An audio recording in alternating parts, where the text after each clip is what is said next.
Welcome to Ed's Not Dead. I'm Robbie Dodd. I'm joined by my co-host, Mr. C.H. Siddons. Hey. What's up, man? I got a first shout out. Oh, my goodness. You did. It's good to see you on the Zoom call. It's good to be seen. And Mr. Peter Crable. Hey, Mr. Krabs. Hello. How are you? I'm doing well. It's good to see you guys. We're back together again, and we have a terrific show tonight. A special guest, Diane Ravitch, which we're very psyched about. Yes, big name. She's a big name for us. She recently wrote Slaying Goliath, not Saving Goliath, which I called it earlier. No, Saving Goliath is written by Jeb Bush. Okay, and we're going to talk about Low Energy Jeb tonight, too, because he has a recent op-ed. That's right. He does, yes. He has nothing else to do. As always, you can find us on Twitter at edsnotdeadpc and check out the website, edsnotdead.com. Mr. Siddons is probably pretty close to publishing a couple new blog posts. I think one of them's already published. Yeah, okay. one of them's up and ready to rock and roll. Which one is published? What's the title? The one about principles in the classroom. Ooh, this is going to get Robbie excited. Yeah. It's my proposal to make principals and administrators teach a couple classes. Yeah, I'm down with that. You gonna help me? You gonna help me do all the other work I have to do? No. I have so much work. Oh my God! I have to sign so many things. Those TPS reports aren't going to sign themselves. Did you get that memo, Peter? All right. I'll read it and I'll see what I think of it. I'd be happy to teach. I taught a reading intervention group when I was an elementary school principal. I don't doubt it for a second. Yep, I did. Yeah, that's cool. And you can check out the website, edsnotdead.com. I already said that, and see what Mr. Siddons thinks about principals and what their role should be, considering he's never been one. And then what else? Mr. Krabs, you got an op-ed coming out, right? You gonna drop a little nugget from that in the show tonight? Well, yeah, I don't know if it's going to be actually published, but yeah, for the article we're going to discuss on Jeb Bush, it's time to embrace distance learning. He basically calls it the wave of the future, and I strenuously disagree with that assertion. All right. Well, we're going to think positively. I think it is going to be published. Yeah, I know. I thought it was pretty good. 250 words or less. I succinctly explained why it was not good for teachers, students, or families. I thought op-eds in the Washington Post were 750 or less. Yes, Jeb Bush got an op-ed. Mine would only be a letter to the editor. Oh, got it. Yes. So it's not an op-ed. It's a little below. So as my high school journalism teacher, Mrs. Hardy, used to say, you had to be very pithy. Yes. Okay, yes. Well, that's good. But I gave it some thought and kept it under the word limit. So. All right, so it's that time of the show. It is show feedback, Mr. Siddons. We have some great responses back from our last episode in the form of downloads. We had over 100 downloads in a matter of 6 hours from our interview, our episode with Andy Hargreaves, which is very exciting. People were very into it. Big numbers. As was I. Did you see how I trolled you on Facebook today? No, I don't look at Facebook. Okay, well, you responded to it. You responded to friend of the show, David Heller. I did. I didn't. I only respond to him, though. Okay, I don't respond. I don't get on Facebook, and then I happened to look at Facebook this morning. He responded to you, but it was really to David Heller. Just so we're clear. Oh, I need to see that now. I can't wait. You need to check that out. Okay. Thanks to David. He's always positive about the show. We appreciate David listening. When just one last thing I want to mention about our interview with Dr. Hargreaves, because he is such a global figure, his work spans the United States, Canada. He's done a lot of work in Uruguay. I think he's even done some work in Australia.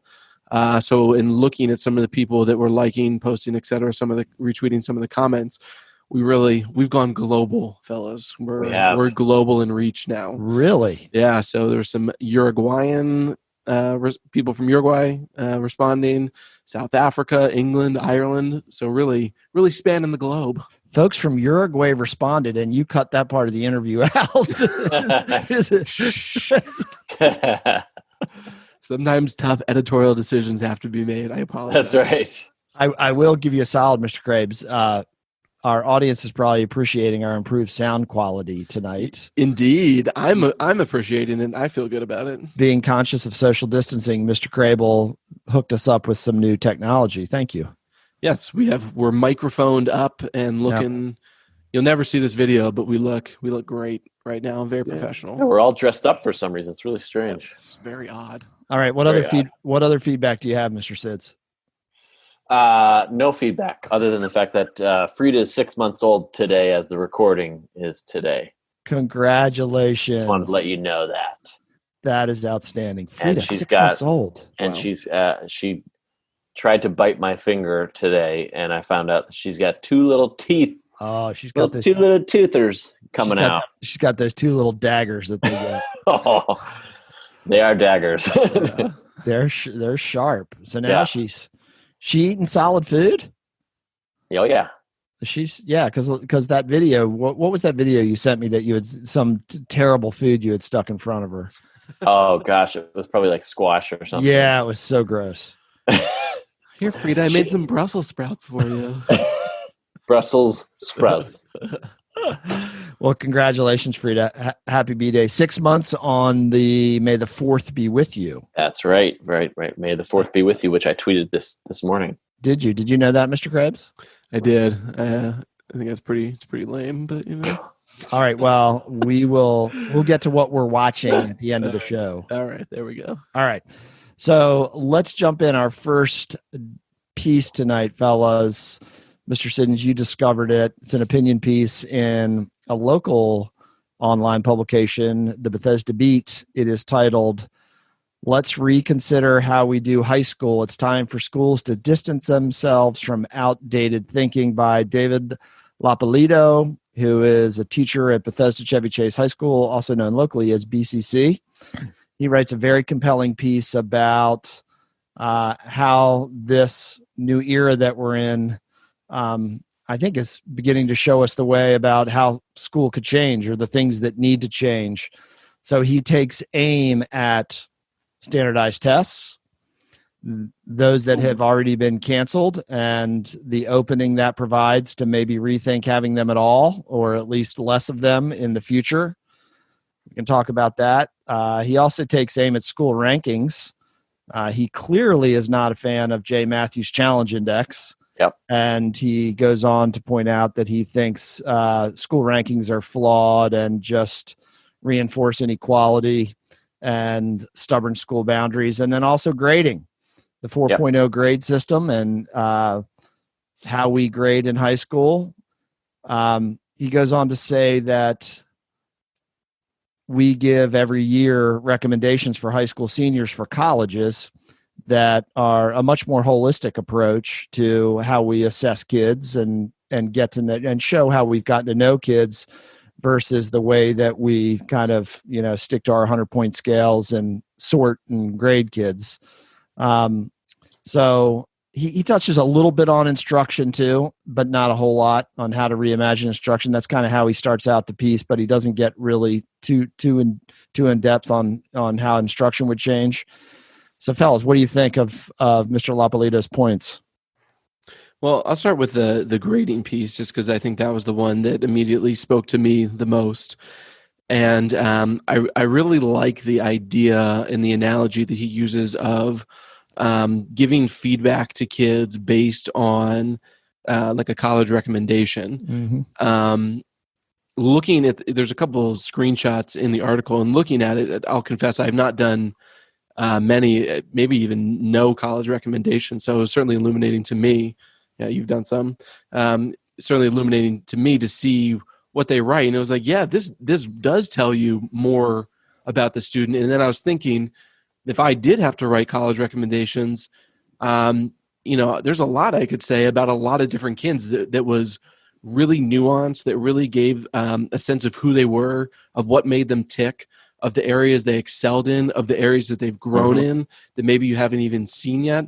And I think as we're moving, as many school systems are moving, towards pass, fail, complete, incomplete, et cetera, it is a really intriguing idea and opportunity to rethink what school success looks like and how we provide feedback to students. And if it is something like a short narrative, I don't know how realistic it is, but I really like the idea of exploring it at least. Well, I know, Mr. Siddons, you have very strong feelings, as our listeners know, about grading. What were your thoughts about Mr. Lapolito's take on how grading could change? Well, I think what this pandemic is showing us is that at the end of the day, a lot of our previously held beliefs about grading and assessment and ranking schools or judging schools is either silly or just useless. In terms of assignment and assessments and work that kids are doing, I think this should show us that we need to move as an education system across the country to did they meet standard or did they not?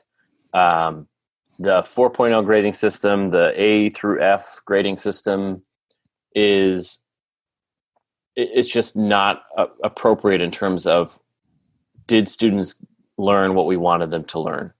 And beyond that, the whole point of grades is to provide communication of performance. We could do much better as a system to provide actual quality feedback to kids and their work over a period of time rather than arbitrary numbers and letters. Yeah, I mean, it's so funny about it just kills me about grades because there's been so much research on how kids use grades for performance comparisons. Yes. And, what that does to students' sense of self-efficacy. I had to use that once on the show tonight. And I mean, I would just say, how do we compete and how do we compare ourselves without a 4.0 or a 100-point scale? Because right. that's what we do essentially in schools is we compete and we compare ourselves. I've always thought of we talk all about performance, but what this talks about, Mr. Krabs, the screenshot, is really development, like the overall development of a student. Right. Performance to me is just one element of development, how you perform on certain things, but this gets at a much more holistic picture of a kid. And wouldn't it be fabulous if we could move in that direction? And also, I told you about that little post I saw that said, if you're grading now, you're grading privilege. Yep. And I mean, let's be honest, there's lots of research also that shows that, the scales and the assessments, the standardized tests we use are all biased in one way or another and create inequities.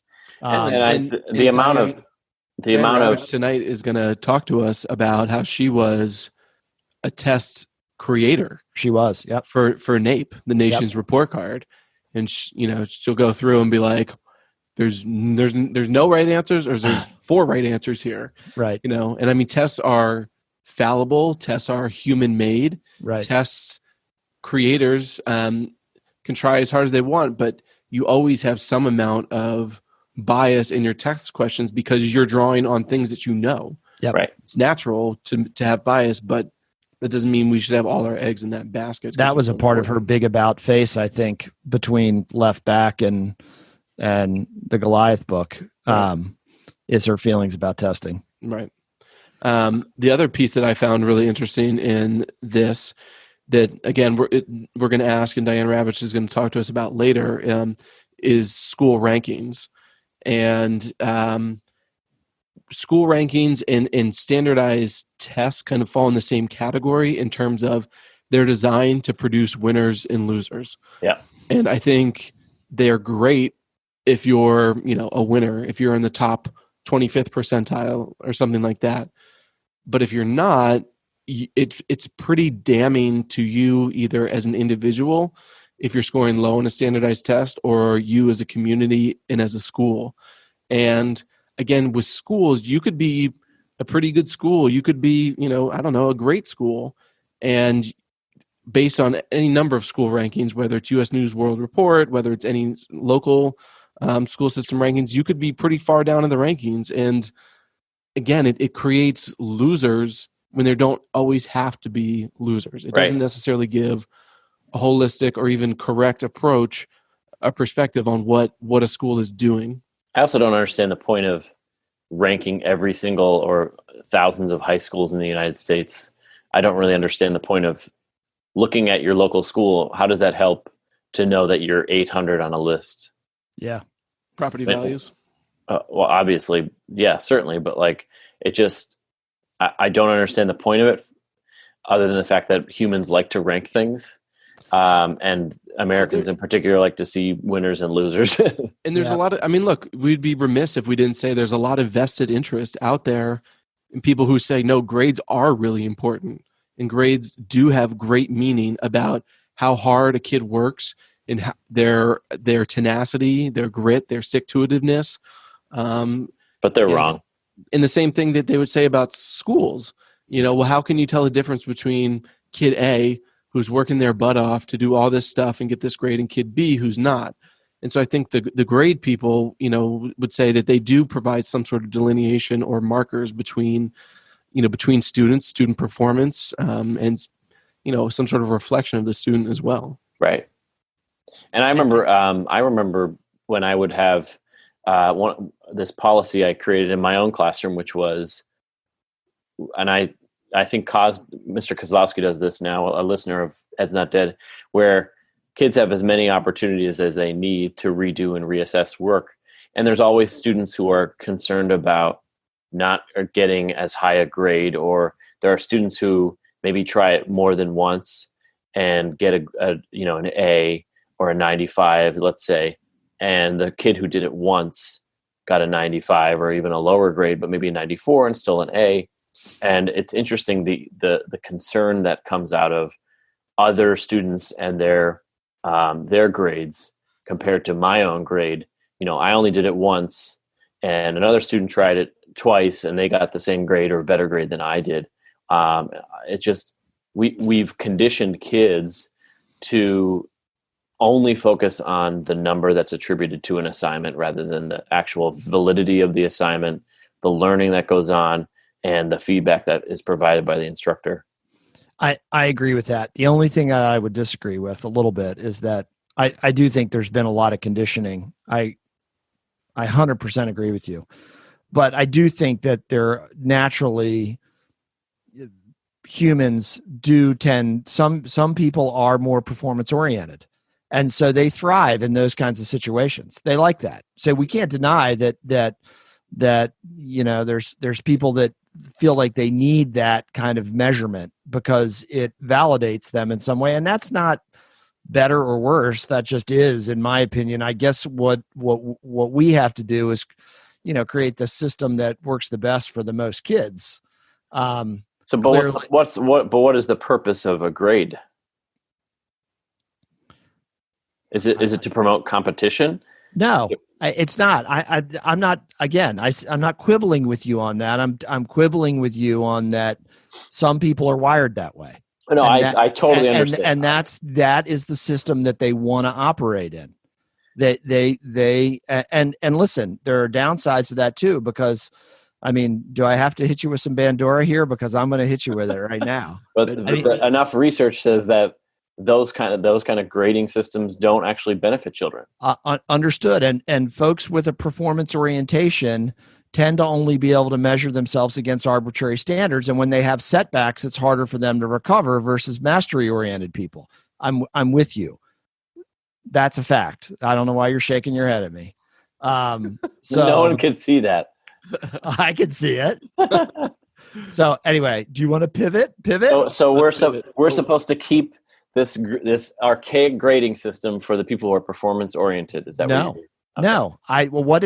Crable, does he listen? Yeah, I think he's acknowledging the difference between students and how different students and people in general operate. Yeah, and I'm saying that one of the challenges of being a public institution is that, you know, we tend to have to try to create one system that works best for most of the kids. That's what we do. And I would completely agree with you that us holding on to this system that's 100 years old does not serve kids. We should. I'm all about moving towards, you know, some of the things that we're trying right now with distance learning. One of the local tenets in distance learning is no limit on retakes and reassessment. And I think that's what you did in your classroom. That's fabulous. Yeah. I hope it sticks. Yeah. I think there's a lot of things that I hope that stick from this. All right, you ready to pivot to low energy Jeb? Pivot. Jeb exclamation point. Have you ever seen the Friends episode with Pivot in it? No. No. All right. Do yourself a favor and go watch it. It's pretty funny. Okay. All right. I'm going to skip the introduction of Jeb's op-ed because he comes on a little strong about how this is the classroom instructor going to go away. I know that offended you, Mr. Siddons, right? But then he's auditioning. He's auditioning to take over for Betsy. He does sound a little bit like her. All K-12 schools need to adapt to distance learning. Already 1/3 of college students take courses online. The $200 billion plus market for corporate learning is exploding with content libraries, assessment tools, workflow learning, and micro learning. Learning is no longer modeled on the traditional classroom, but has become digital, individualized. That's one of Betsy's favorite things, and delivered on smartphones or laptops. So his main tenets here: every district should have available a device and Wi-Fi so every child can participate. Every district should practice and plan for distance learning days every year. Every district should make sure teachers and other instructional professionals understand how to use DL tools. And every district must plan to virtually serve students with special needs, non-native English learners, and others who require more attention. Thoughts on Jeb's path to not being low energy and distance learning? I think I agree with all four of those points. There's a blog in the hopper that I'm writing that's called the End of Snow Days, that relates to number 2, which is snow days are awesome. Should every district should practice and plan for distance learning every year? Every district should make available a device and Wi-Fi so every child can participate. Absolutely, but that requires money that generally the Republicans don't want to provide unless it's in their political benefit, and they generally don't want to spend on public education. So those are infrastructure tools and infrastructure monies that should have been provided in an infrastructure plan 20, 30 years ago to provide broadband access to everybody. So hopefully that, this will go further than just an op-ed.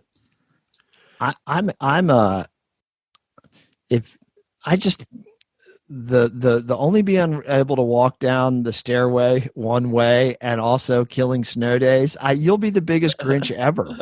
I do not advocate for that position, nor have I ever advocated for one-way hallways. Just for the record, no, you advocated for a one-way stairwell. Stairwells, Grable, yes. Help me out here.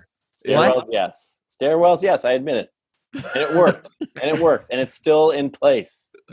Hallways, no. You would have, but I do remember, almost bent to a certain someone to allow for one-way hallways. I did. You did. I'm just trying to Crable, help me out here. I'm trying to reconcile his highly structured classroom, which was a very positive thing. If I had the benefit of being in his classroom many times, superlative teacher. So take this for what it's worth, because he knows more about teaching than me. But his highly structured, routinized classroom, yes, with his disdain for like traditional grading. Yeah, can those two things like coexist? Cognitive dissonance at its best. That's what I'm feeling. I don't think so. That's such bull crap. All right. Anyway, sorry. I almost felt the need to curse in that instance. Actually, you restrained yourself. I did. Mr.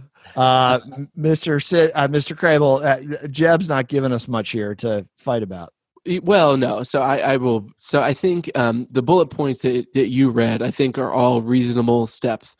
Access to Wi-Fi, planning for pandemics, planning for snow days, other days are out. Totally get it. But the issue that I have is the premise that this starts from, that you mentioned, that learning is no longer modeled on the traditional classroom, but has become digital, individualized, and delivered on smartphones or laptops. So I have a real problem with that premise. I disagree strongly with it. As Dr. Hargreaves last week told us, schools provide more than just information and knowledge. Schools provide a sense of community. Schools are a place for students to go to learn how to interact with people like them, people different from them. Schools are a place for kids to go and find adults outside of their core family that they can believe and trust in and learn from. Non-parental adults. Non-parental. Schools are a place where kids can go so parents can go to work and do stuff. This is just, to me, the first step in pushing for completely decentralized, completely online learning. And just no.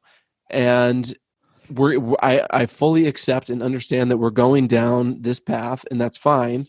I do think at some point there's going to be a backlash because one of the arguments that you'll hear is, well, kids should be learning online because that's how they're going to have to learn to work in the real world, and that's how the real world works. No, you hate the real world argument. I hate the real world. It's so Mr. Siddons hates it more than you. Stupid.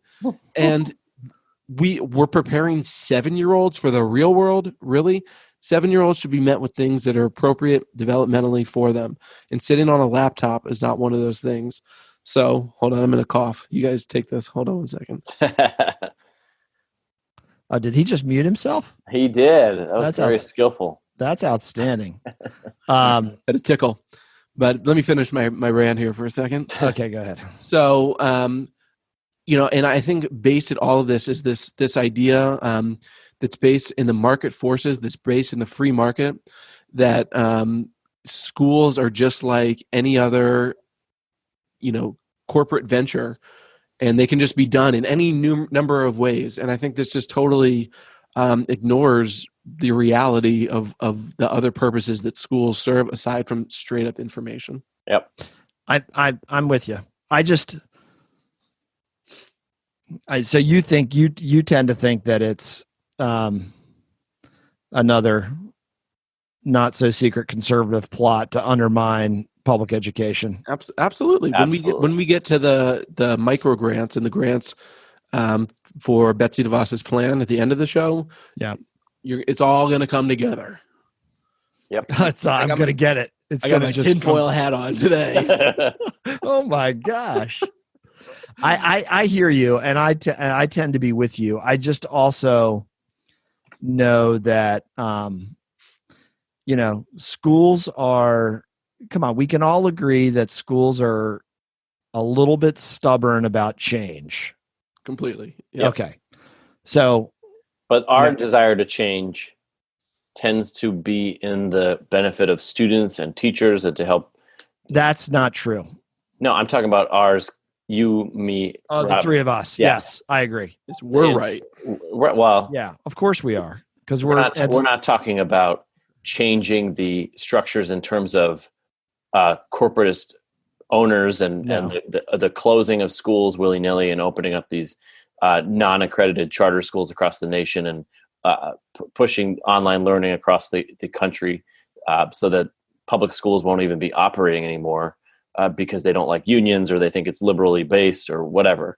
I just think that the desire on their side is much more insidious and much more based in capitalism and money culture than anything. But back to your point, I'm with you. But back to your point about grading, which you feel strongly about, that is a marginal change in schooling that I think all three of us agree would have a significantly positive effect. Yeah. And it's in some ways happening right now, this change, but will it stick? And so that's where I get a little bit frustrated because, if we once we're back in a year or 2 years to business as usual, what of these things that we've had to do out of necessity that are great practices for kids, will schools really hold on to them? Right. Institutionally? I don't know. Same if it returned everything the same and nothing. Yeah, nothing was gleaned from it. Yeah. And so I mean this stuff. I mean, I agree with you that I do think that there's it's another plot in a way. It's just another way to discredit what we've been doing for all these years. Yes, right. That's essentially what he's saying. It's chipping away at that. Right. And it's looking back and saying what you're doing right now is not working. Right. And it's also another way to cut costs for public education, because you don't need as many teachers, because you could have an online learning classroom of 200 or You don't need a building. 300 or maybe one for 1,000. We don't know. That allows them to cut pensions. It allows them to cut the retirement benefits of teachers. It allows them to cut the services that are provided in a school building, which are also public employees.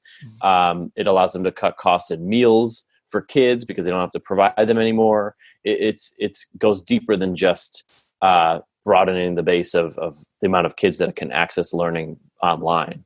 It's more insidious, and it's something that they've been trying to do for many, many years. And this is just another way to leverage that. All right.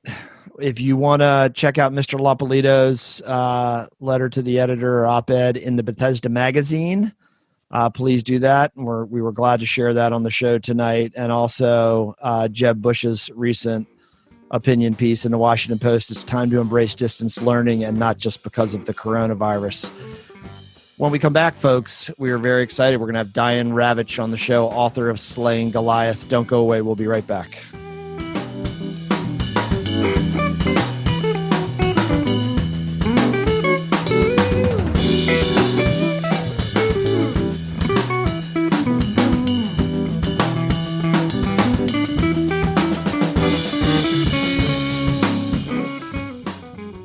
Diane Ravitch is a research professor of education at New York University and a historian of education and a former assistant secretary of education under George H.W. Bush. She's the founder and president of the Network for Public Education. Diane's blog is dianeravitch.net and is a go-to for the most current and progressive thought pieces in education today. It's great to have Diane on the show, fellas. Yes, very absolutely. All right, Diane, you wrote Slaying Goliath and Left Back 20 years apart. Both books explore K-12 educational reform, and there have been several notable reform movements since Left Back came out at the turn of the century. How has your thinking on public ed reform changed in the time span between these two important books? In 1991, I was appointed Assistant Secretary of Education in the first Bush administration. And at that time, I was a strong supporter of standardized testing. The idea of charters was brand new, and it sounded like a really interesting idea to let anyone and everyone open a school and to let other people, private entrepreneurs and hospitals and whoever felt like opening a school would open one, and let's have lots of competition and see how that works out. It was a new idea, and it sounded good to me. We had never tried it. So I supported the whole panoply of what were then market-based reforms. And the Clinton administration had supported market-based reforms as well, and even created a federal program to fund startup charter schools in 1994. I then served on the bill. Actually, President Clinton appointed me to the NAEP board, the National Assessment of Educational Progress, and I learned a lot about standardized testing. And then after I left the Bush administration, I was in several different conservative think tanks. One of them being the Thomas B. Fordham Institute, which is huge on choice and accountability and, cracking down on teachers and kids and so forth. And then I was in a think tank at the Hoover Institution, which is a very conservative place out in California at Stanford University. And so I was all on board for No Child Left Behind when it first came out. I was actually invited to the East Room of the White House when President Bush announced his program. It was 27 pages long. It's called No Child Left Behind, and Margaret Spellings and Rod Page and the whole gang were there, and it sounded really good. Test every child every year, and honor those who make gains and embarrass those who don't make gains. And sounded good. But then what happened was that embedded in these different conservative think tanks, I started to disagree with things and think, well, I deep in the belly of the beast, I was hearing people say, there are a lot of charter schools that open and then they close. Yeah. There are a lot of charter schools that open, and it turns out that the man or woman running them is taking money and shifting into their bank account. And these kinds of concerns were coming up, and the answer was always, well, close them and open another one. And I started to become a dissident, and even within the think tanks, I was disagreeing when the Thomas B. Fordham Institute decided to become a sponsor of charter schools in Dayton, Ohio, which is its home base, although it actually is based in Washington, D.C. The money came from a big businessman in Dayton. And one after another, the charter schools failed. Eventually, they all failed, and they were all replaced. And, I thought, well, that didn't work. But Right. no, we just opened new charter schools, and they started failing, and they would be replaced by other charter schools. So it became like a wake-up call for me that this was not working. But I like to point to a meeting in D.C. at a conservative think tank called the American Enterprise Institute in 2006, and I was asked to summarize at the end of the day of presentations about how is NCLB working. And there were a dozen scholars who were invited to give papers. Is choice working? Is the annual adequate yearly progress working? All the different parts of it were analyzed by different scholars from around the country. And every one of the papers said, well, it's not working in Miami. There's already lots of choice. It's not working in New Jersey. It's not working here. It's not working there. And at the end of the day, when I was asked to summarize the day's proceedings, I said, it's not working. What else can you say? And then I began writing articles and looking at the NAEP scores, which initially in the first couple of years of No Child Left Behind, the scores went up because there was more test prep. Right. And then they leveled off and they stopped going up. And I began being very critical. And I went out, what I understood was that the first district that actually tried all of these reform ideas and put them in place was San Diego. So I went out to San Diego, made contacts with people there and interviewed teachers and principals and parents and heard one horror story after another about the first full-blown experiment and this kind of metal to the pedal, rush, fire the teachers, reassign people without regard to what they want, and a very harsh and punitive attitudes towards teachers, and a belief that you could somehow shove these ideas that came to be called reform down the throats of the people who were doing the work.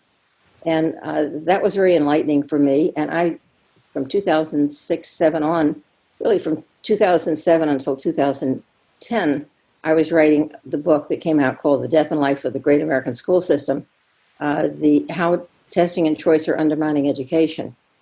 That book was a national bestseller. I went all over the country. I met teachers in countless districts who told me that this book reflected their experience, and it was the first time they had ever read anything that said to them, "You're not crazy. I mean, this testing is crazy. The whole push for choice and taking money away from public schools is crazy." And about 2012, I was going to lecture in someplace in New Jersey, actually at Rutgers, and I was being followed by a reporter from the New Yorker magazine who was doing a profile. And he said to me, well, I've talked to a lot of the people who disagree with you, and they say you have lots of criticisms, but you don't have any answers. So I said, oh, okay, it's time to write another book. So I wrote a book called Reign of Error, The Hoax of the Privatization Movement, in which I showed more evidence that their ideas were failing, that charters were failing, and vouchers were failing, and merit pay was failing, and all the emphasis on competition was failing. The race at the top was not working. And then I devoted a third of the book to solutions. And the solutions were all about addressing children's needs, families' needs. My solutions started with making sure that parents, that pregnant women had access to medical care, because this is a huge problem. I mean, when we look at test scores, we're looking at the end result of a lot of other problems that we have not addressed. And the first is just basically, are the children born healthy?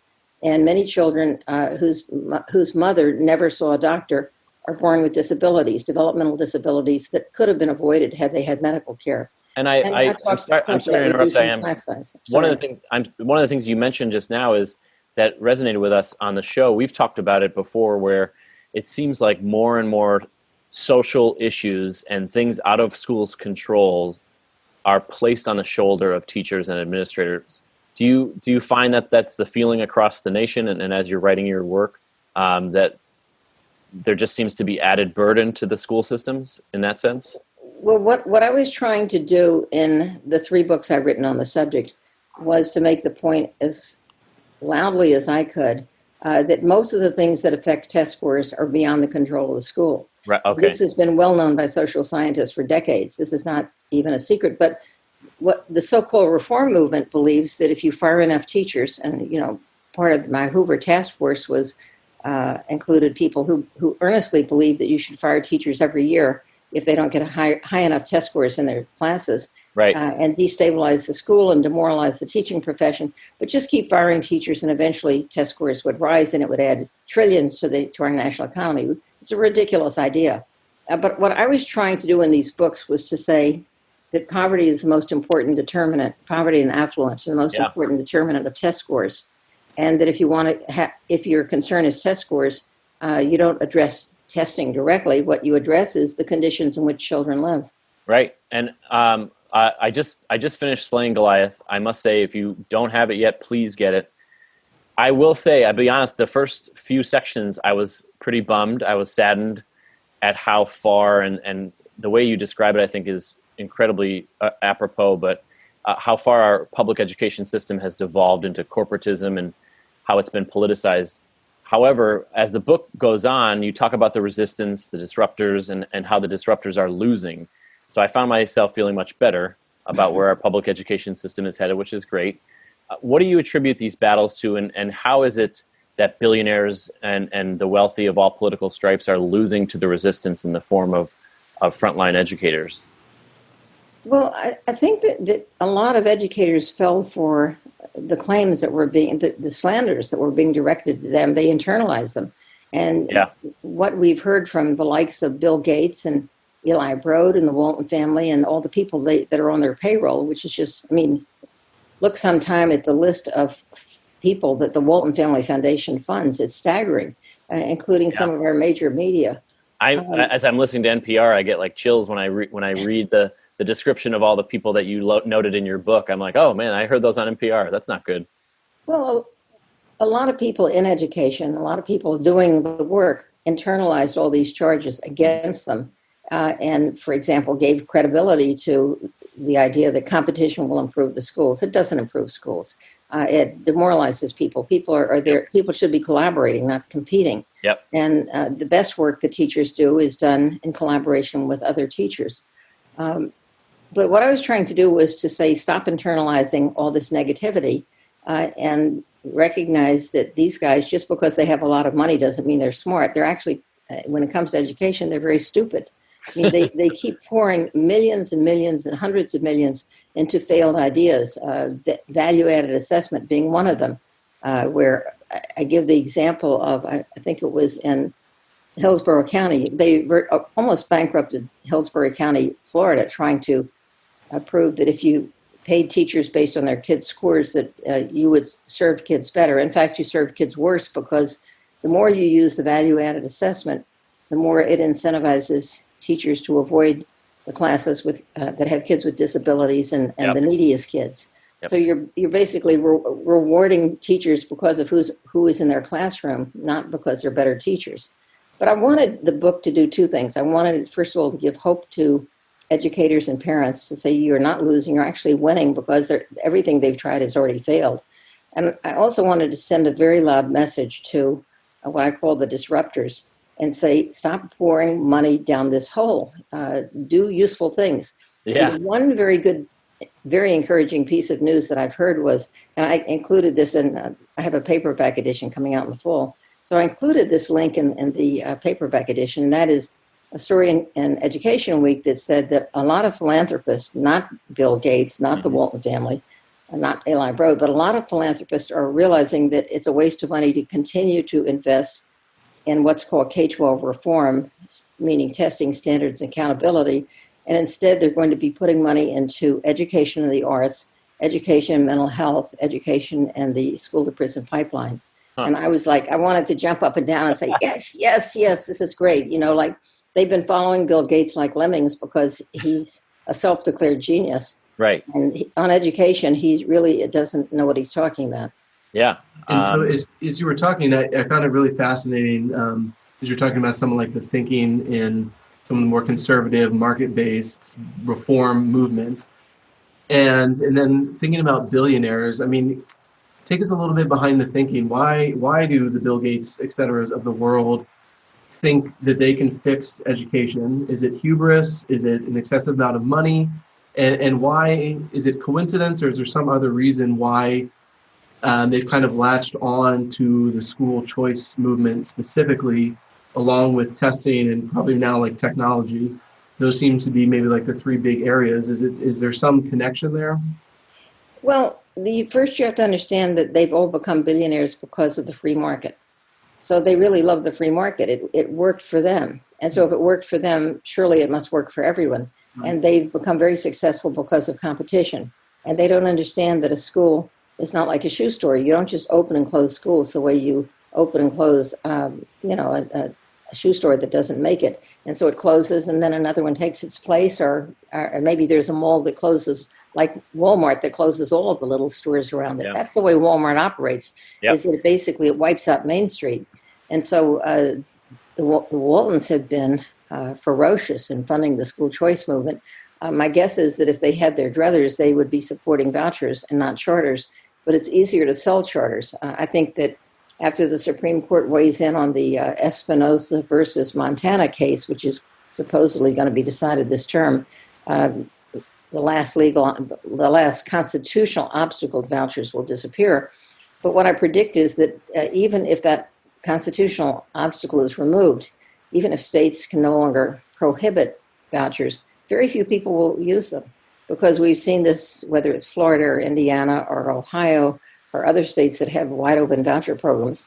About 2 or 3% of the kids use the vouchers. What's pathetic, though, is they're going to really terrible schools. They're going, instead, they say, well, poor kids should have the same choice as rich kids. Right. Well, the rich kids' parents are paying $40,000 to $50,000 a year, and the poor kids are getting a voucher worth $4,000 to $5,000, which they can take to a religious school where the teachers are not certified, and they may not even be college graduates. So they're getting a horrible education. In the meanwhile, in Florida, for example, the vouchers are costing the state of Florida $1 billion a year. That's taken away from public schools. And the charters are costing Florida $2 billion a year, which is taken away from public schools. And the charter schools, there are almost as many closing as there are opening. And they have a huge for-profit sector in Florida. Wow. So Diane,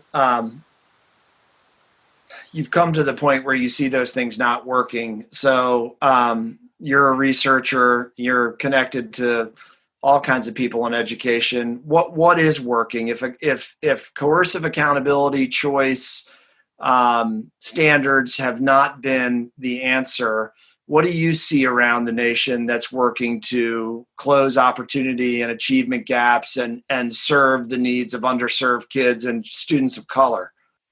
Well, I think the important thing to bear in mind is this term achievement gap is loaded. It really is an opportunity gap. And achievement gap always refers to standardized test scores, that some kids are doing well on the test and others are doing badly. But you have to bear in mind that the nature of the standardized tests is that they're normed on a bell curve. They're designed to have a top half and a bottom half, and which means that you will never, you can't close the achievement gap because it's a socially constructed gap. And therefore, we closed it by 2014. Don't you remember? We were 100%. Yes, that was a mandate. There are a lot of other things that have been mandated, but you might as well mandate that there'll be no crime in any city in America, and then threaten to take away every policeman's badge if they don't achieve that goal. The achievement gap is a social construction. What we should be doing is making sure that, what we should be doing, number one, is getting rid of this federal law that requires annual mandated testing. Yes. Because it's failed for 20 years. I mean, the scores have gone, as I showed in the book, the scores have gone flat. If anything, they're falling for the kids who are most behind. And the constant emphasis on testing has taken away the things that make school fun for a lot of kids. It's caused for many kids not to have the arts, to have less science, less civics, less history. All of these subjects are ignored. And I'm very persuaded by the work of there's a recent book by Pazzi Sahlberg and William Doyle called Let the Children Play, and a new book about educational leadership by Michael Hines, Hynes. And Michael is a superintendent in Long Island.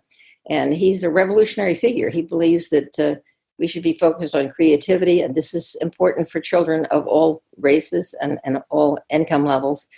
They need to have time to find themselves, to be centered. I think right now in particular, because we're in the midst of this horrible pandemic, we have to think about a different paradigm of education whenever school starts again. We have to think about something that I would call trauma-informed instruction.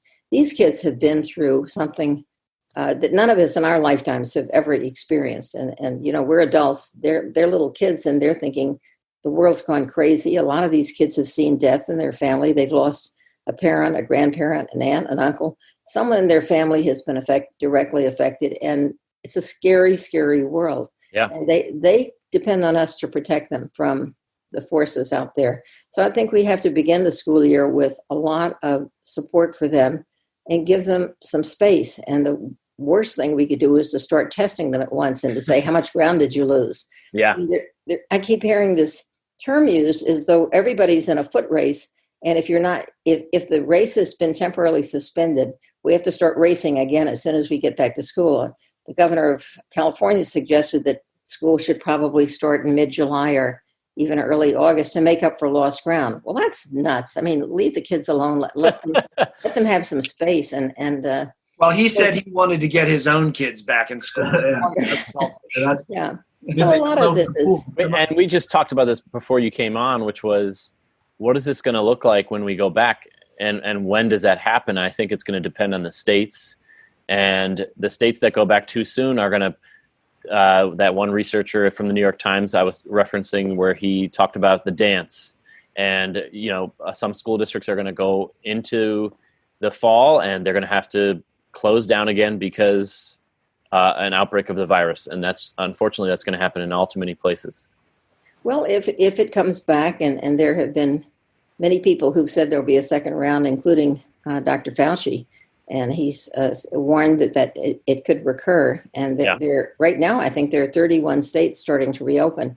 Yeah. And, I think that this is a time where we really need national leadership, and we don't have it. We really need somebody who can coordinate the states and talk to the American people about what's really at risk, including their lives. But instead, we have all these wildcat governors saying, you're not going to close my state. And Iowa being an example now, where a number of the meat processing plants have had to close down because so many of their workers are sick and some have died. Yep. And so they've been given an order: you will report to work or you'll lose your unemployment insurance. And I wondered, does this mean that sick workers are going to go back to work and have their, sneezing on the meat that they're packing for us? I think, this is a good argument for becoming a vegetarian. I was just going to mention that because I've been vegetarian for 3 years. I'm coming out on the winning end. Okay, well, you made a good choice. Diane, last question before we move on to Casey's infamous guest quiz. So I hope you're prepared. Our show, after all, is called Ed's Not Dead. We believe strongly that public ed is alive and well, as we know you do. The story of David finally defeating Goliath is really one of underdogs and under-resourced and underappreciated folks. What do you want your readers and the general public to take away from your narrative on the current state of public schools in the nation? Well, first of all, I've tried in all three of these books to say that public education is not failing. Our society is failing. It's been failing children. It's been failing families. Poverty is the single biggest cause of kids doing poorly in school, and absenteeism, illness, other things that contribute. And I hope they would take away that the tests that we're using are invalid, that they're not useful, they're not accurate, and that we should have a fresh vision for education.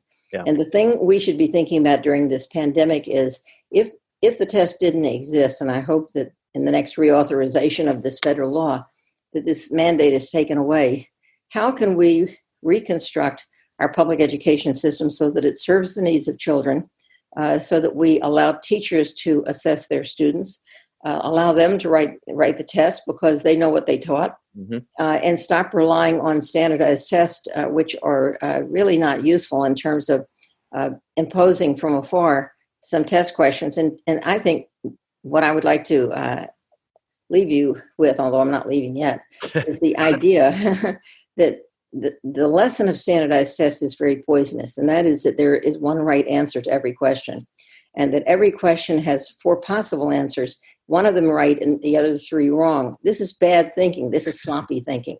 And we shouldn't be teaching our children this. We should be teaching them that the most important thing they can do is to think about things and to come up with some good questions. Why are we in this mess? What should we be doing differently? What kind of an education system should we have so that everybody is feels that they're valued, so that everyone's talents are developed, and that so that every child has an opportunity to learn and to develop into a citizen who will be a good part of our society. These are maybe these are not the right questions, but these are the questions we should be asking, and we should stop with this nonsense of there's a right answer. I told you I was on the NAEP board for 7 years, and I used to read test questions, and very often I would find a test question where there was no right answer. And it would annoy me no end, or there'd be 2 right answers. And I'd say, well, can anyone tell me which of these answers is better? And everyone would kind of stop and say, you're right. There are 2 right answers, or there's no right answer. So why are we inflicting this garbage on our kids? So I hope that people will come away with an understanding that we need a different approach to education and a fresh vision that values every child. All right. Well said. Thank you, Diane. Amen to that. Amen. Now this is the tough part of the show. Mr. Siddons has one of his patented quizzes ready for you. It's all you, Casey. Go ahead. So, Diane Ravitch, it has been great having you on the show. Before you leave, and since you are a fellow educator, we have to end our time with a short quiz before you go. We know that you're an educator. It's not standardized. It's not standardized? No, but it's like 25 right answers. Yeah. We know you're an educator, you're an author, you're a speaker and researcher, and you are a force of nature. But we want to know what you know about Hurricane Diane, a now retired name for a hurricane from back in 1956. If you answer 2 of the 3 quirky facts correctly about one of the most devastating natural disasters in our nation's history, you win. You ready? I don't know Hurricane Diane. Well, you're going to learn some about it now. And I lived in Hurricane Alley in Houston, Texas, and graduated high school in 1956. Well, here we go.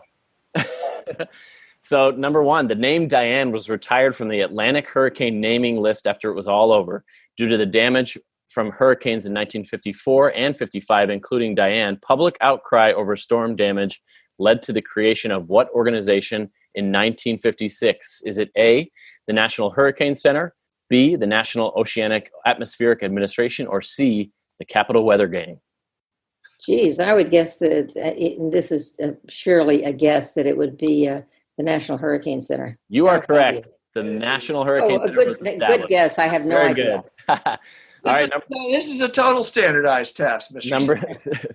Number 2, in Stroudsburg, Pennsylvania, my homestead, post-Hurricane Diane, there was a food shortage, and officials enacted a curfew after reports of looting. In the same looting. In the same city, water was shipped in what kind of containers to the flood victims? A, tanker trucks, B, 5-gallon buckets, or C, milk cartons?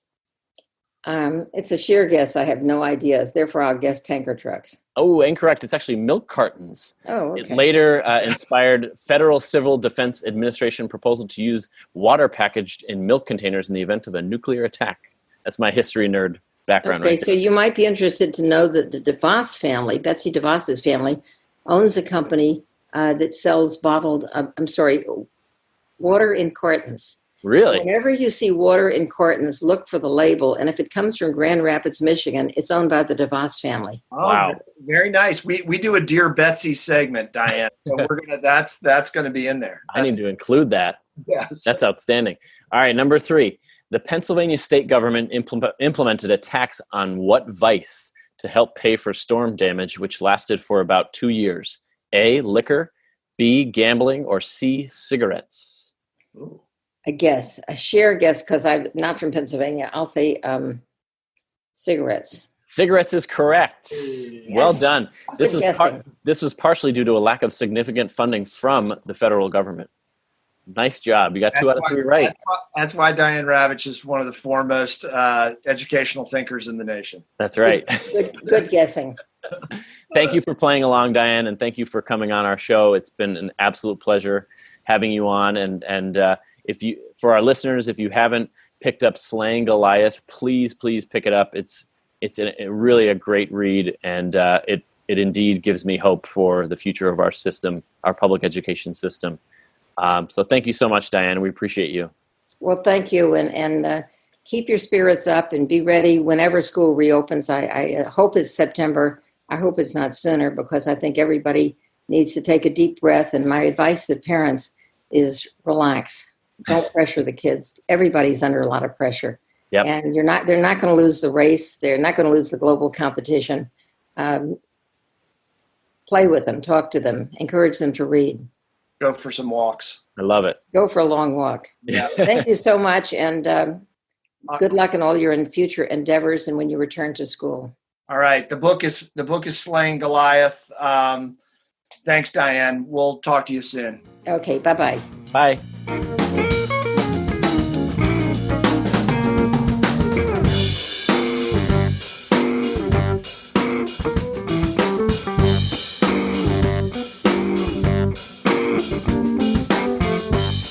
Welcome back to Ed's Not Dead. I'm Robbie Dodd. I am still with my co-host via Zoom, Mr. Crable, Yes. Mr. Siddons. What's up, boys? Hey.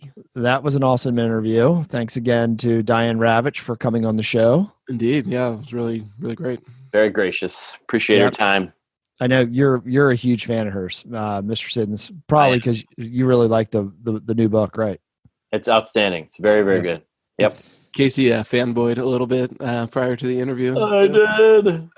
He did, and he got a little resentful for me because I took a couple of well-informed but maybe outdated shots at our friend Diane Ravitch. Yeah, Back when I was a teacher, Okay. let me tell you how I felt about you.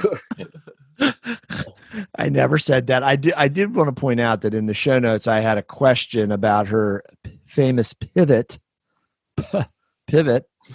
that she ended up basically saying the exact same thing I asked in the question. Did she not? Well, I appreciate accountability. The fact you deleted the other ones. You deleted a couple other ones that I felt that was a good thing to do. All right, just keep taking it easy on our guests. That's fine. All right. Well, we're the fun time show. Come on. Yeah. Now it's time to not take it easy on Dear Betsy, Mr. Siddons. Dear Betsy is back. We're going to talk about, you all read this article, Betsy DeVos finds new pot of cash to push education agenda, federal COVID-19 relief money. Did you check this out yet? She just could have gone to Amway and gotten some out of Amway. Just gone to her mattress. Well, Box of gold buried or to her brother's guerrilla warfare company. Some good Blackwater money. Brother's private army. Yeah. Well, we all are very keenly aware of Betsy's dedication to the public school system of our country and our public school students. And we know her dedication to building out more effective teaching and teaching and learning in public schools. But this one is all about the money that's coming through the coronavirus relief package that came through, the most recent one, which is there was a $2 trillion coronavirus relief package, and she found a new pot of cash with which to pursue her school choice agenda. This article is by Valerie Strauss, from the Washington Post, and it's all about trying to start these mini grants or rethinking quote unquote education grants. And her quote was, "The current disruption to the normal model is reaffirming something I have said for years. We must rethink education to better match the realities of the 21st century." She said, quote, "This is the time for local education leaders to unleash their creativity and ingenuity, and I'm looking forward to seeing what they do to provide education freedom and economic opportunity for America's students." Don't you guys love education freedom? I do love it. It's so good. Once it hits your lips, anybody telling me what to do. Once it hits your lips, education freedom tastes so good and goes down smooth. So what do you all think about the little mini grants that Ms. DeVos is putting through here? Who doesn't like micro grants? Micro grants are the wave of the future. Yeah. Yeah, because traditional public schools are a monopoly and they're a dead end, right? That's right. That's Allows parents to access high quality remote learning options, both public and private. right. Oh, shocker there. Don't let a crisis go to waste. So yeah, the three parts of it. I mean, again, you look at the quote. It's Casey's reading it. It's like, give local education leaders power to create local solutions. I mean, we can all agree that sounds like a good idea, right? Absolutely. Yeah. But again, I've since everybody can't see me, I've put my tinfoil hat back on. So I'm going into my conspiracy theory rabbit hole. But again, it's part of the push to weaken, as Casey said, traditional schools. It's part of the push to take education out of brick and mortar schools and give them to corporations, because it is corporations that that would be running the online learning options. The other part is the statewide virtual learning and course access programs, which is like virtual schools. And then the last one is a super vague field-initiated projects for educational models for remote learning to improve student outcomes, which they actually provided basically no criteria for what that actually entails. So I think, again, you could give her the benefit of the doubt if you want, but what's going to end up happening is anybody who is looking to take students out of public schools, anybody who is following or believes in a corporate model will be getting money. Anybody who does not serve all students, anybody who's private and or parochial, because they can also receive funds, will be getting money. So more of the same, more anti-public schools, more anti-system. But it's interesting that she's using these funds from the CARES Act for really the first time in her tenure to actually throw money at students leaving, or trying to push students and families to leave public schools. Because up until now, well, you know why? Tell me why. Well, what are all of these are another name for what? Anyone? School choice. Vouchers. Vouchers. Yeah. These are all vouchers. Yes. And states all over the country have rejected vouchers again and again and again. Local municipalities rejected vouchers. Statewide referendums rejected vouchers. There's very few vouchers programs still going in the country for a reason. Nobody wants them. But when you get a pot of money and you don't really have to go through the traditional legislative process, this is what you end up with. Is just another way to do vouchers. And again, as Casey said, don't let a crisis go to waste. And so they're taking this, and without understanding, in my opinion, whether it's actually a good alternative to public schools, they're just throwing at this because it is an alternative, not because it's necessarily a good alternative. All right, so let me play DA here. Correct me if I'm wrong, though. This is the first time that she has had money to put into place something like this voucher program where they're just able to. I don't know. Yeah, I don't think she spent much. She hasn't. There hasn't been much money allocated to. No, not like they did with Arnie Duncan and Race to the Top. All right, so there you go. Nice segue. Is this any more onerous than Race to the Top? It's a continuation of the George W. Bush and Arnie Duncan Obama education policy. So it's almost politically neutral. I mean, you could say that. I mean, was evaluating a teacher every year, and school improvement grants, which, by the way, hundreds of millions of dollars were put out to states for SIGs, which didn't really reap anything other than maybe keeping some school systems afloat in some very difficult times. I will give them that. But a lot of them, again, just continued the punitive approach to school improvement. And Diane Ravitch, but politically, how is that any less onerous than what she's doing?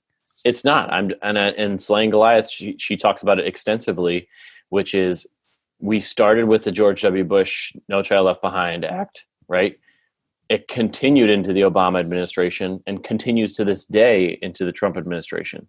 So it doesn't matter what political stripe you go by. It's just another arm of bad policy and throwing money at a way to decentralize education and to push it more towards school choice. So as understaffed as the Department of Ed is right now, Mr. Crable, to your point, you made it sound like there were going to be a lot of really informed people sitting and reading these grants. I'm wondering if you could just make something up, semi-creative, and put some of the bells and whistles on they want to see, and then actually get a pot of money to do something innovative. Absolutely. I think the money is there for the taking, and just judging within the administration at large, some of the things that are coming out about who's getting the money for various things as related to coronavirus relief efforts. I think you might be onto something. Well, it's a really easy application process. Apparently, the department will decide which states have the highest coronavirus burden, which include an analysis of how the state has used its assets and collaborative efforts in its coronavirus response, and a signed commitment from the governor that they support the application. Easy. There you go. That sounds pretty easy to me. Yeah. We open up an Ed's Not Dead virtual school. There you go. I mean, I do have to say that. I mean, can we agree that the time has come for schools to have a more robust digital infrastructure to support these kinds of things? And I've been banging the bell of that the private sector should be involved. Yes. In making sure that kids and families have access to broadband internet. I mean, it should be, in my opinion, it should be, it's the same as electricity. It's a utility. They should have it. Yep. I'm a yes, but. Okay, give me the but. My but is. But is what? Finish that sentence. It's that with the inclusion and the adoption of technology, I think you run the risk of going too far. I'm where it becomes the answer, it becomes the savior, it becomes the teacher, it becomes the grader, it becomes the everything. And so that's my I guess the thing that you guys, I mean, I don't want to, Casey, you're in a high school right now, and I don't know how much you see it, but I think maybe Mr. Krabs, and I'm doing my best to not sound condescending right now. I'm not sure that you know the extent to which high school kids are already interacting and taking courses online. In the classroom for a variety of reasons. Oh, absolutely. Yep. During the day, at night. I mean, it's a fairly common thing now. Okay. And I mean, so there were pieces of the infrastructure, and Casey's been involved in this. He's been a teacher in this program that were there, but weak, right, Mr. Siddons? Yep. That I think if they are strengthened, that would be a good thing for education on the whole. And I'm not advocating for no inclusion of that. I just know how education works is something comes along and it's all the chips go into that pot. Yeah, they do. Everybody puts puts all and everybody puts all their money and all their effort and all their everything into that. And if we're not already there, we're going there for technology. And that just gives me pause. That's all. Access, widespread, of course, yes, all of that stuff. Access, the use of some amount online learning and or remote courses. Yes, definitely. And don't you want a workforce that there's a minimum level of skill of being able to do this? Yes, yeah, definitely. Okay. I mean, I think I also don't want my 7-year-old, my 8-year-old, my 10-year-old on a computer screen for 6 hours a day. Yeah. Like we're turning them into these little office drones in a cubicle. Like that's horrifying. Well, we're doing that out of necessity right now. This is emergency learning. I mean, what would you prefer no school at all right now? I'm not talking about now. I'm talking about in general. Well, I don't. I mean, you take off the tin hat for a second. Jeez, no.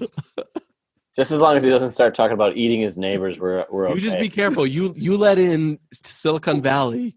You let in those you and your Silicon Valley. You let in those microchips your house. See what happens. They're tracking you, Robbie. They're tracking you. He who has sent multiple applications to Silicon Valley companies over the last several years. Oh, it's so true. All right. Well, that was a good Dear Betsy, Mr. Siddons. I'm glad I can contribute. You just slammed that glass. Hardy water slam. Crable, I'm glad you put your hat back on right there for a second with your hair kind of sticking out crazily as you were staring into the camera. Yeah. You were about to go around the bend. I have a knife hidden in my back pocket. I was about to pull out. Jeez. Morose. All right. It's that time of the show. What are we watching this week, Mr. Siddons? Oh, dear. Rick and Morty, season 4. Oh, Rick and Morty. Yep. Just watched the most recent episode tonight. Very nice. In fact, I was in the middle of it when Crable opened up the Zoom, so I got to finish it. Did you get through those last several levels in your video game? I did. I have 4 or 5 more missions left. Okay. Ooh, baby. We didn't record that long ago when he said he had 42. Oh my God. It was. I couldn't remember how many it was. It was a lot. A lot. Are you sleeping at night? Sometimes I sneak away and at night and go over and play. That's so good. Do you really? I have to finish it. You do have to finish it. All right, Mr. Krabs.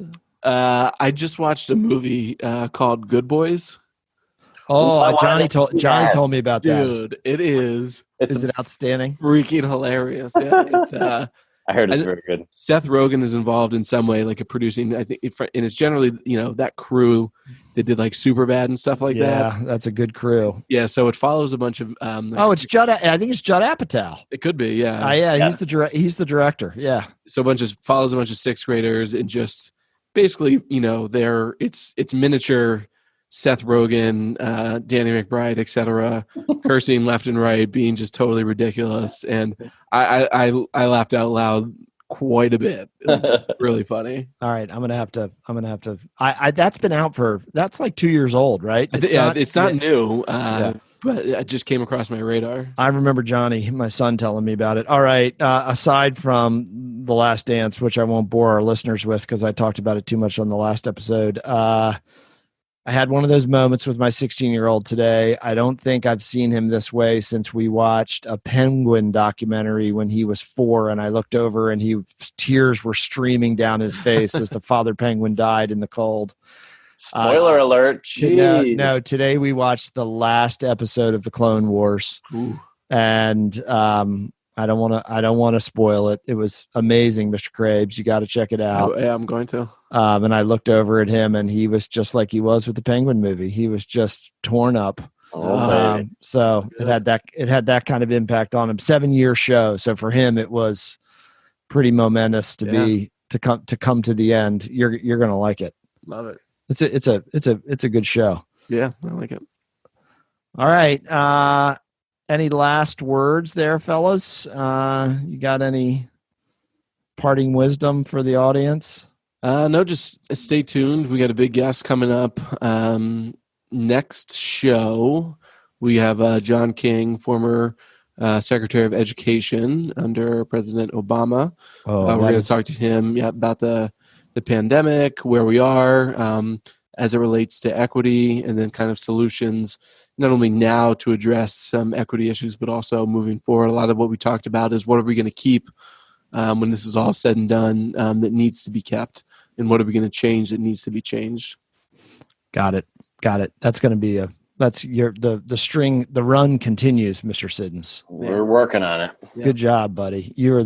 Next up, Michael Jordan. You should be working for a band, booking gigs. You're really good at this. If Mr. Crable had you like 3 bands ago, he wouldn't even be doing this with us. I'd be huge. I'd be so famous. He'd be so famous. Instead, I sent 1 email and got 1 gig. All right. As always, folks, Ed's Not Dead is brought to you by Pulp Education, a full-service educational media company specializing in leadership, instruction, and 21st century school reform. You can follow us on Twitter at Ed's Not Dead PC. Check out the website, edsnotdead.com. Mr. Siddons has couple new sweet blog posts up there, and Principles in the Classroom. Check it out. yeah, better not say anything bad about me. And Mr. Crable will tweet when he gets that letter to the editor published in the Post, right? You know it. All right. Once again, thanks to Diane Ravitch so much for coming on Ed's Not Dead. It was great to have her. And spread the word about the show. And we'll talk to you soon. Thanks. See you, fellas. Bye. Bye.